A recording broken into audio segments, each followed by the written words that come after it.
आता आपल्या आवडत्या मालिकेचे संपूर्ण भाग मालिका प्रसारित झाल्यानंतर लगेचच पाहू शकता फक्त सन नेक्स्टवर. भारतातील प्रेक्षकांसाठी मोफत सेवा. आई, मी यांच्याशी बोलण्याचा खूप वेळा प्रयत्न करत होते, पण यांनी माझं काहीच ऐकून नाही घेतलं. शरू गायब झाल्यानंतरही अश्विन यांना निष्पापच वाटत होता. अगं अक्षरा शांत हो की.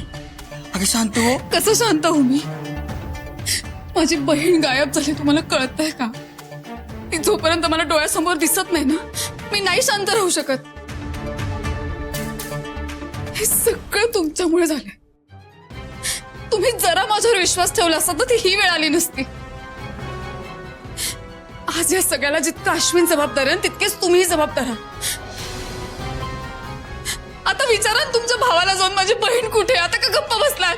हे बघ अक्षरा, तू आधी शांत हो. हा शांत हो. सापडत आपली शर्वरी. मी आधीला शोधून आणतो. हा इकडे ये आधी. इकडे ये. इकडे बस. शांत हो. शरू,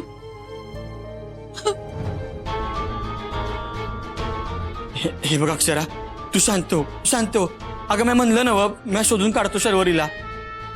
तुम्ही शोधणार आहात? आणि ती जर नाही सापडली तर? ती सापडायच्यात अश्विनी जर तिचं काही बरं वाईट केलं ना तर? अगं अक्षरा, नेमकं काय झालंय ना हे आपल्याला अजून माहित नाही बघ. तू अश्विनला का दोष देते आहेस? आणि तू बी जरा विचार कर की. अगं त्याचं किती प्रेम आहे शर्वरीवर. त्यानं काय काय केलंय शर्वरीसाठी. तू असं अजिबात काय बी करणार नाही बघ. शरू घरातनं गायब होण्यापर्यंत गोष्ट येऊन पोचली आणि तरी तुम्ही माझ्यावर विश्वास ठेवत नाही आहात. त्याने तिच्याबरोबर प्रेमाचं नाटक केले, पळून जाऊन लग्न केले, हे सगळं विसरलात का तुम्ही?